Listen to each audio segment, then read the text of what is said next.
አንዳንድ በጣም ኃይለኛ የሆኑ የቆዳ እንክብካቤ ሚስጥሮች በቢሊዮን ዶላር በሚመጡ የላብራቶሪ ምርቶች ሳይሆን ለዘመናት በባህላዊ ኩሽናዎቻችን ውስጥ ተቀምጠው የነበሩ መሆናቸውን ስንቶቻችን እናውቃለን? ሰላም ጤና ይስጥልን ውድ የቻናሌ ቤተሰቦች እንደምን አላችሁ? እኔ በጣም ደህና ነኝ፣ እግዚአብሔር ይመስገን። ከባድ ኬሚካሎችን፣ የቆዳ መላጫዎችን ወይም ደግሞ እነዚህ ውድ የሆኑ ሴረሞችን ሳይጠቀሙ ጥቁር ነጠብጣቦችን ለማጥፋት እንዲሁም ደግሞ የፊትዎን ቀለም ለማስተካከል እና ያንን ከውስጥ የሚፈልቅ ጥልቅ ብርሃን ለማግኘት እየፈለጉ ከሆነ እነሆ ይሄ ቪዲዮ ለእናንተ ነው። ዛሬ በትክክለኛው ቦታ ላይ ኖት ማለት ነው።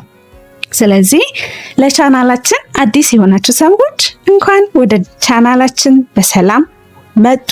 እኛ ትኩረት የምናደርገው በተግባር ላይ በሚውል በሳይንስ በተደገፈ የተፈጥሮ ጤና እና እንዲሁም ደግሞ የቆዳ ውበት መፍትሄዎች ላይ ነው ማለት ነው።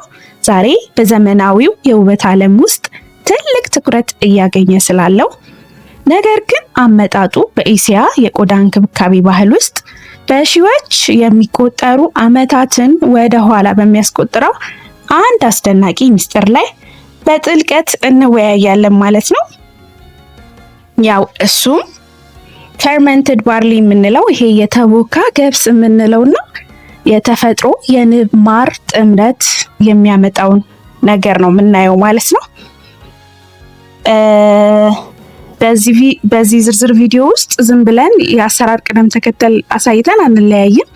ይህ ውህደት ለምን እንደሚሰራ ሳይንሳዊ ባዮሎጂውን እንዲሁም ደግሞ የመቦካት ሂደቱን የጥራጥሬዎቹን ይሄ ሞለኪውላር መዋቅር እንዴት እንደሚቀይረው በቤት ውስጥ እንዴት በቀላል ማዘጋጀት እንደምንችል እንዲሁም ደግሞ ለተለያዩ የቆዳ አይነቶች የሚሆኑ ማስኮች አሰራሮችን ደረጃ በደረጃ እነግራችኋለሁ ማለት ነው። አብራችሁን ቆዩ። ቪዲዮውን ላይክ በማድረግ ጀምሩ። እንዲሁም ደግሞ አዳዲሶች ቻናሉን ሰብስክራይብ እያረጋችሁ ቪዲዮ ላይ መቆየት ትችላላችሁ ማለት ነው። እንግዲህ ማንኛውንም ነገር እንግዲህ ከመቀላቀላችን በፊት ስለምን የሚለውን ነገር መነጋገር ወይም ደግሞ ማየት አለብን ማለት ነው። እንግዲህ የተፈጥሮ የቆዳ እንክብካቤን እወዳለሁ፣ ነገር ግን ሳይንስ አባቶቻችን እና እናቶቻችንን እነዚህ ንጥረ ነገሮች ለምን እንደሚጠቅሙ በተግባር ሳያረጋግጥልን ቀርቷል። ስለዚህ ቢያረጋግጥልን ለምትሉ ሰዎች ይበልጥ ደስ የሚያሰኝ ነገር ነው ማለት ነው፣ በሳይንስ ስለተረጋገጠ ማለት ነው። በመጀመሪያ ገብስን እንዴት እንየው? ገብስ በተፈጥሮ እንግዲህ በቫይታሚኖች፣ በሚነራሎች በተለይም ደግሞ እነዚህ ሴሊኒየም፣ ዚንክ እና ቫይታሚኖች ቫይታሚን ቢ በተለይ ቫይታሚን ቢ የበለጸገ ነው ገብስ በራሱ ማለት ነው፣ ኦርጋኒኩ ገብስ። ነገር ግን እውነተኛው ተአምር የሚጀምረው ወይም ደግሞ ወደ ፊት ማስክነት የሚቀየረው መቼ ነው ስንል ይሄ የመቦካት ፈርመንቴሽኑ ወይም ደግሞ ሂደቱን ስናስተዋውቅ ነው ማለት ነው። ሶ ይሄን ነገር እናያለን ማለት ነው። ገብስ ያው ፈርመንትድ ሲሆን ጠቃሚ የሆኑ ማይክሮቦች እነዚህ ውስብስብ የሆኑት ስታርች እና ፕሮቲኖች ወደ ጥቃቅን እና በቀላሉ በቆዳ ላይ ሊዋጡ ወደሚችሉ ሞለኪውሎች ይለውጧቸዋል ማለት ነው። ይህ ማለት ደግሞ ሞለኪውሎቹ በቆዳችን ላይ ዝም ብለው ከመቀመጥ ይልቅ ወደ ቆዳችን ውስጠኛ ክፍል ዘልቀው መግባት የሚችሉበት ጥቃቅን መጠን ያገኛሉ ማለት ነው። ስለዚህ በዚህ መሰረት ነው ማለት ነው እንግዲህ አምረኛ ያስባለው ማለት ነው። እንግዲህ በዚህ በገብስን በመዘፍዘፍ ሂደት ውስጥ ኢንዳይሬክትሊ ይሄ ፈርመንቴሽን የምንለው ማለት ነው በመቦካት ሂደት ውስጥ ምን አስደናቂ ነገሮች ይፈጠራሉ መሰላችሁ? አንደኛው ምንድነው? ይሄ አዜሊክ አሲድ የምንለው ማለት ነው። አዜሊክ አሲድ የምንለው በተፈጥሮ የሚገኝ አሲድ ሲሆን ይሄ ብታምኑም ባታምኑም ይሄ በቆዳ ስፔሻሊስቶች ዘንድ ለፊት ማድመቅ እንደ ትልቅ መፍትሄ የሚታይ ነገር ነው አዜሊክ አሲድ ማለት ነው። እና ጥቁር ነጠብጣቦችን እና የቆዳ ቀለም ይሄ መብዛቶችን ይሄ ሃይፐር ፒግመንቴሽን የምንላቸውን ነገሮች እንዲፈጠሩ ምክንያት የሆኑትን ሴሎች ለይቶ የማጥቃት እንደዚህ ሃይፐርፒግሜንቴሽን እንዲፈጠር የሚያደርገውን ሴል ለይቶ የማጥቃት የተረጋጋ ቀለም እንዲኖረን ነው የሚያደርገው። ስለዚህ ጤናማ የቆዳ ሴሎችን ሳይጎዳ የፊታችንን ቀለም ያደምቃል ማለት ነው ይሄ አዜሊክ አሲድ። ስለዚህ በዚህ ገብስ ፈርመንቴሽን ውስጥ ምን ይፈጠራል? አዜሊክ አሲድ ይፈጠራል ማለት ነው። ሌላው ላክቲክ አሲድ ነው። ይሄ ላክቲክ አሲድ ደግሞ ረጋ ያለ አልፎ ሃይድሮክስ የተባለ አሲድ ነው እና ቆዳን ከሚያቀሉና ከሚያቃጥሉ ከባድ አሲዶች በተለየ ላክቲክ አሲድ የቆዳ እርጥበትን የሚጠብቅ ባህሪ አለው ማለት ነው። የመጠበቅ ባህሪ አለው። የሞቱ የቆዳ ሴሎችን እርስ በእርስ አጣብቆ የያዘውን ሙጫ መሰል ነገር በሚያቀልጥበት ጊዜ በተመሳሳይ ሰዓት እርጥበትን ወደ ቆዳ ውስጥ እንዲገባ ያደርጋል ወይም ደግሞ ይስባል። አትራክሽን አለው ማለት ነው ላክቲክ አሲድ። ስለዚህ ሁለተኛው የሚፈጠረው ውህድ ላክቲክ አሲድ ነው ማለት ነው። ሶስተኛ የሚፈጠረው ደግሞ ፌሩሊክ አሲድ ነው። ፌሩሊክ አሲድ ከፍተኛ የአንቲ ኦክሲደንት ድጋፍ ይሰጣል። ከፀሐይ ጨረርና ከብክለት የሚመጡ ነፃ ራዲካሎችን ይሄ ፍሪ ራዲካልስ ተረፈ ምርት የምንላቸውን ያስወግድልናል። እንዲሁም ኮላጅን እንዳይሰበር ወደፊት ጥቁር ነጠብጣቦች እንዳይፈጠሩ ይከላከላል ማለት ነው። እነዚህ ሶስት ነገሮች ናቸው እንግዲህ ትልቁን ተአምር የሚሰሩት ማለት ነው። ስለዚህ ምንድነው ይሄ ገብስ እንደ ተፈጥሯዊ ረጋ ያለ የሞቱ ሴሎችን ማስወገጃ ይሄ ማይክሮ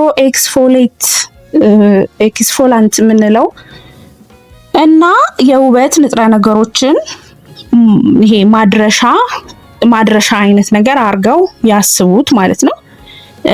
ቆዳ አይላጥም ይመግበዋል እንጂ ማለት ነው። እና ይሄ የጃፓን ወይም የኮሪያ ውድ የቆዳ እንክብካቤ ምርቶችን ይሄ ፕሪሚየም ኢሴንስ ሎሽኖችን ወይም ንጥረ ነገር ዝርዝሮችን ካየን እነዚህ ፈርመንትድ የሆኑ የእህል ውህዶች ሁልጊዜ በዝርዝሩ ላይ አናት ላይ እናገኛለን። እነዛ ያልኳችሁ አሲዶች ማለት ነው። አዜሊክ አሲድ፣ ፌሩሊክ አሲድ እና አንደኛውን የጠራውላችሁ ሶስተኛውን አሲድ ሁልጊዜ ታገኙታላችሁ ማለት ነው። እና ዛሬ እኛ ይሄንኑ ሴሉላር አስደናቂ ጥበብ በቤታችን ውስጥ ፍጹም ትኩስ በሆነ መንገድ እና ይሄ ሰው ሰራሽ መከላከያ ይሄ ሴንቴቲክ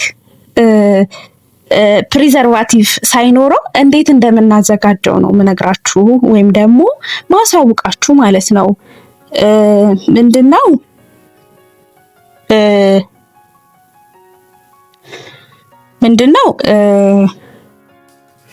ሌላው ሁለተኛው ግብአት ምንድነው ያልኳችሁ ጥሬ ማር ሃኒ የምንለው ማለት ነው።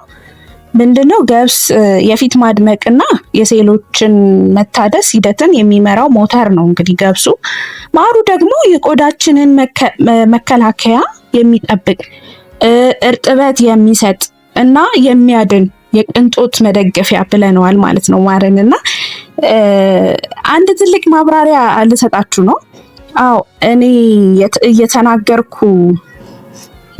እየተናገርኩ ያለሁት በመደበኛ ሱቆች ውስጥ ይሄ በፕላስቲክ እቃ ተሞልቶ ስለሚሸጠው ወይም ስለቀጠነው ከሆነ ነገር ጋር ስለተቀላቀለው ማር አይደለም። እኔ ስለ ንጹህ ኦርጋኒኩ ማር ነው የምነግራችሁ። ምክንያቱም ሁልጊዜ የምናገኛቸው አብዛኞቹ ማሮች በጣም ስለሚጣሩና በከፍተኛ ሙቀት ስለሚቀቡ ለቆዳችን የሚያስፈልገውን ኢንዛይሞች ይዘውልን አይመጡም እና ጠቃሚ ባክቴሪያዎችም አሉ እነሱን ይዘውልን አይመጡም። ስለዚህ እኛ የምንፈልገው ይሄ ያልተቀላቀለ ያልተጣራ ጥሬ ማሩ ነው። ላይክ ንቧ እንደሰጠችን ዳይሬክትሊ ማለት ነው። ስለዚህ ኦርጋኒክ ነገር ነው የሚፈለገው ለዚህ ውህድ ማለት ነው። ለምን ያስፈልጋል? እንዴት ነው ማር የሚያስፈልገው? በምን አይነት መልኩ ስንል በመጀመሪያ ማር አነስተኛ መጠን ያለው ተፈጥሯዊ ሃይድሮጅን ፐሮክሳይድ ይዟል። ይህን ስል እንዳትደነግጡ፣ ይህ ቃል ሊያስፈራችሁ አይገባም። ይህ ጥቃቅን የተፈጥሮ መጠን ምንም ጉዳት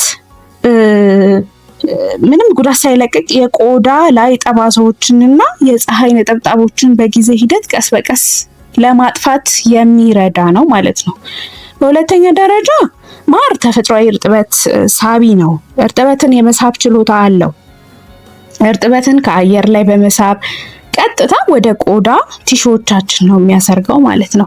ስለዚህ ይህ ቆዳ ወዲያውኑ እንዲወጠርና እንዲሞላ ያደርገዋል ማለት ነው። ማር ከተቀባን በኋላ ፊታችንን ስንታጠበው የምናየው ፈጣን ማብረቅረቅ እንግዲህ ሁላችንም የምናውቀው ነው የሚሆነው ማለት ነው። ስለዚህ ምንድነው እሱ ያው በጥልቅ እርጥበት ስለምናገኘው ማለት ነው። ጥልቅ እርጥበት ስለሚያገኝ ነው ፊታችን እንደዚህ የሚሆነው እና እንግዲህ ወደ አሰራሩ ወይም ወደ እንትኑ ስነግራችሁ ወደ አዘገጃጀቱ ምንድነው መጀመሪያ ገብስ እንግዲህ 1 ኩባያ ገብስ ሊኖረን ይገባል። ከእሱ ላይ ግማሹን እንግዲህ እንዳሰራራችን ነው። ለረጅም ጊዜ ለአጠር ላለ ጊዜ እንደምናሰራው ነው ማለት ነው።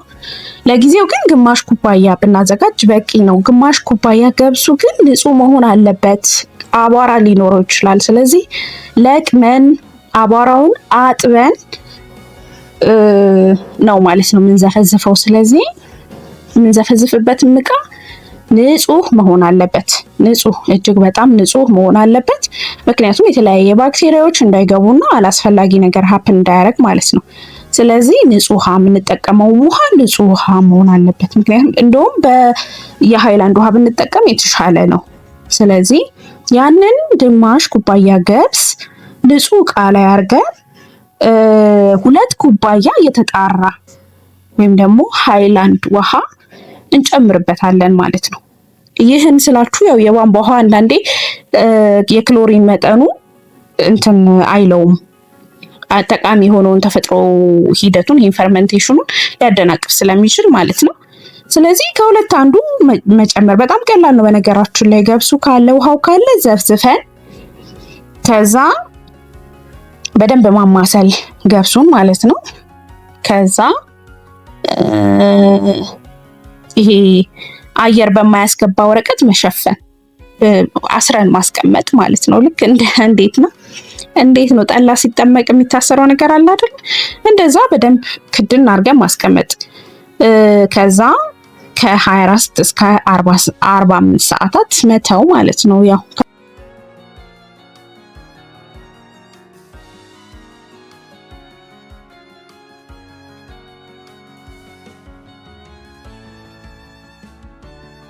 እና እንደዛ ካረግን በኋላ እንግዲህ እንታጠባለን ማለት ነው። በጣም የሚገርም ለውጥ ነው የሚያሳየን። ኮንቲኒቲ ያስፈልጋል። ኮንቲኒቲ፣ ኮሚትመንት፣ ኮንሲስተንሲ። ይሄን ነገር ማለት ከኬሚካል ነገሮች ለመንጻት ስናስብ ኮንሲስተንሲ ወሳኝ ነገር ነው።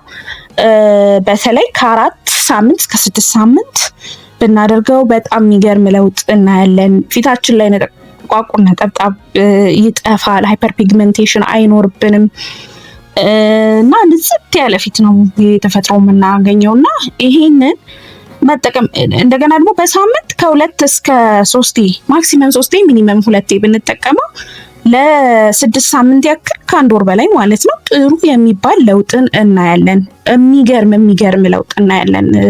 እንዳልኳችሁ ነው የነዛን ውድ ክሬሞች ከምንጠቀም ማለት ነው። ስለዚህ ምንድነው ለማሳሰቢያ መነግራችሁ ማንኛውንም እንግዲህ ይሄ 100% ናቹራል የሚባሉ ሪሜዲዎችን ስትጠቀሙ የማንኛቸውንም ሰዎች እንግዲህ አለርጂ ሊኖርብን ይችላል። ብዙ ነገር ሀፕን ሊያደርግ ይችላል። ስለዚህ ፊታችን ላይ አፕላይ ከማድረጋችን በፊት እጃችን ላይ ይሄ የእጃችን ቆዳ ላይ ቼክ ማድረግ ያስፈልጋል። if there any reaction የማሳከክ የመቆጥቆጥ ነገር ካለ መቀባት የለብንም ማለት ነው። ማንኛውንም 100% ናቹራል የሚባልን ሪሜዲ ኢቨን ኢፍ እነዚህ ክሬሞች ራሱ ፊታችን ላይ አፕላይ ከማድረጋችን በፊት እንደዚህ ቼክ ማድረግ አለብን፣ እንኳን ናቹራል ነገሮቹ ማለት ነው። ስለዚህ በዚህ መሰረት ነው የምትሄዱት ማለት ነው። በጣም ቆንጆ ፊት ይኖራችኋል፣ ጥሩ እና ማራኪ ፊት ይኖራችኋል ማለት ነው። እንግዲህ ይህን ቪዲዮ ከወደዳችሁት ላይክ ማድረግ እንዳትረሱ። ሁልጊዜም ቢሆን ጤናና ተፈጥሮን ያማከለ ነገር እንድታገኙ ብዬ ነው። ቻናሉን አዲስ የሆናችሁ ሰዎች ቻናሉን ሰብስክራይብ አድርጉ። በዚህ ዙሪያ ሀሳብ አስተያየት፣ ኮሜንት ያላችሁ ሰዎች ሀሳብ አስተያየታችሁን ስጡኝ ማለት ነው። ለዛሬ ይዤላችሁ የመጣሁት ቪዲዮ ይህን ይመስላል። በሌላ ተመሳሳይ የጤና መረጃ እስከማገኛችሁ ድረስ ሰላም ሁኑ።